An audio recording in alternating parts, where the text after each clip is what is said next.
very excited about it. He's amazing. I mean, he's always so, obviously he's quite eloquent about the subject matter, but to do it on like with Bill Maher and comedians and still be able to bring them back around and address the science, that's a real skill. He's fantastic at that. So I had to take a moment and bend his ear. Anyway, that was his time. Now it's ours. What's on your mind? We'll talk Fred Andrews, yeah? I've heard of him. Yeah. Are familiar with the man. Where is he at in this season with kind of, I mean, the adults are going through a little, like Alice is in a cult. There's a new FP's wife is back in town. Where does Fred Andrews fit into this picture? Bottom of the barrel. Oh, absolutely. It is low. He gets into a really low, sad place in the absence of the thing that he loves the most. You know, literally, it's like taking the sun out of his life. And I've spent a lot of time working on making this character somebody that you really like, so that when the other stuff comes, you still really like him. And we're going to put that to the test. All right. So throughout the season, we've seen Fred get shot. Now his son's about to go to jail, but we're not really sure. And we know that Archie deals with his stuff by going and running and doing some sports. How does Fred deal with his trauma? Not as constructive as Archie, unfortunately, but you know, he's out in that garage. He's the guy that tinkers and builds and tries to fix stuff. And anybody that knows when you're in the construction industry, there's always something to be fixed. So he's trying to throw himself into his work, but not as successfully as you would.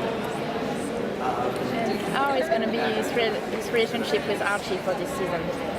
Well, very much that depends on Archie and the way he behaves and how much time we have together. I think any parent will tell you there comes a time when it's just, there's that year, that 2 years, it's just hard, you know, because he's not my little boy anymore, but he is still my son.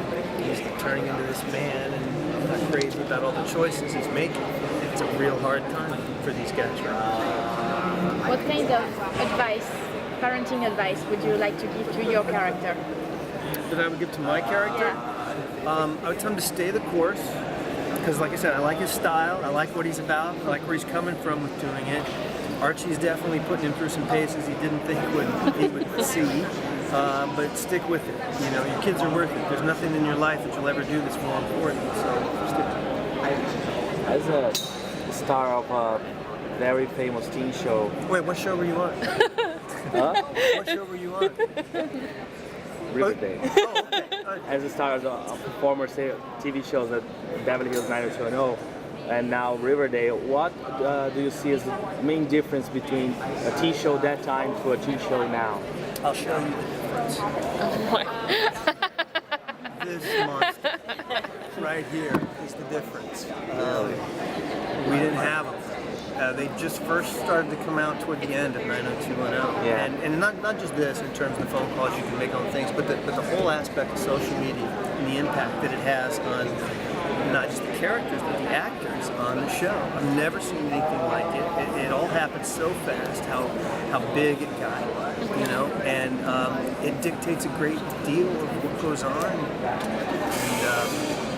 And it wasn't like that for us. You know, people would ask me to compare like these shows before, and I tell them that 90210 was a much bigger fire, and that it scorched the earth for 300 episodes in every direction. Riverdale burns really hot, white hot, like right now, and that's also part of this, the digital.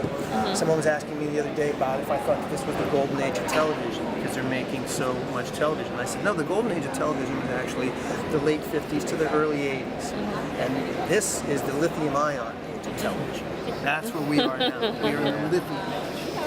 And because all the stuff is consumed on other devices. But when I first got in the TV business, that damn thing was still the fireplace, man. You had one of them in the room, and it was beaming it out. And if I wasn't there to catch my show, guess what? I missed that shit until reruns came back. That's how it was. That's why I worshiped TV as a child. You know, that work that I saw on there, those scenes, those shows, that was my whole life. That was important. I don't think it's as important anymore because it's one of 100 things you can do with this phone.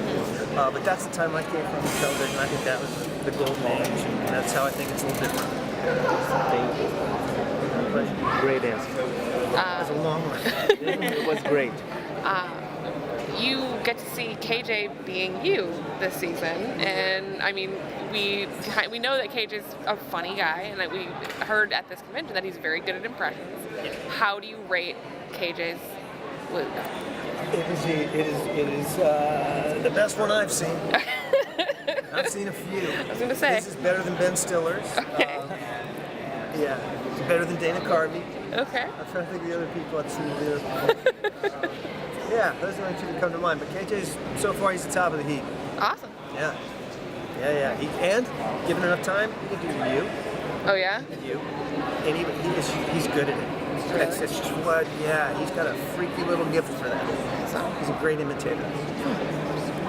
How was it co-parenting with Molly Ringwald on the show? Oh, yes. Molly. We have different ideas about it, clearly, because it, like I said, is the most important thing in my life. And I think it's a thing in her life. And that causes some problems, as you can imagine, between us. I'm more committed to it, I guess.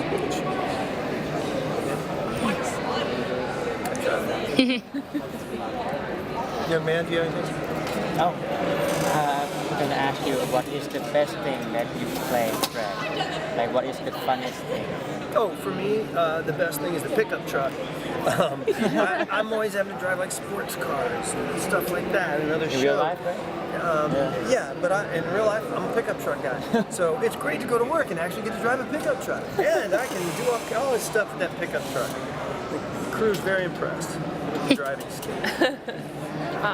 I would call Fred Andrews kind of one of the moral hearts of Riverdale. Like, he's definitely like one of the, cleanest consciences. I try. Yeah. Do you feel a sort of responsibility being that character in the show that has such a devout young following, for kind of all sorts of different reasons, but for a lot of bad examples? I think that I do, because for me, it's really a stretch, right? Mm-hmm. Like I often would play FP, Right. or one of the other types of characters. It's the first time I've ever really been able to get into something like this, where it's just a normal guy, nice guy, and it's a real character piece for me in that regard. So I really, I've been enjoying that. Because it's like for a lot of my career, I never got to touch on that stuff, and it didn't look that interesting or important to me. But now I see the importance of that, and what a character, the function that a character like that serves in an ensemble show like this, and certainly with the crazy dynamics that go on in this show. So I find that to be, in some respects, the hardest character to play. So, and I like that. Have you? Okay. Please, no, she hasn't got to ask me. No. I was just going to say, in keeping with that, what has been the most challenging scene for you to do, or moment, either in the past or coming up? Yeah, there was a scene. There was a scene in, I think it was the first season, episode 8, maybe.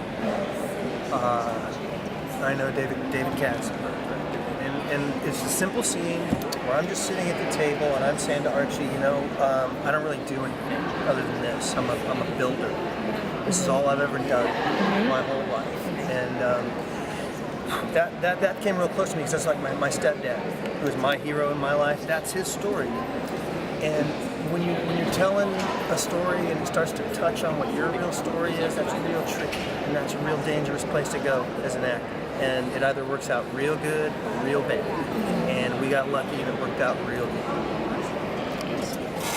Thank you. Thank you so much.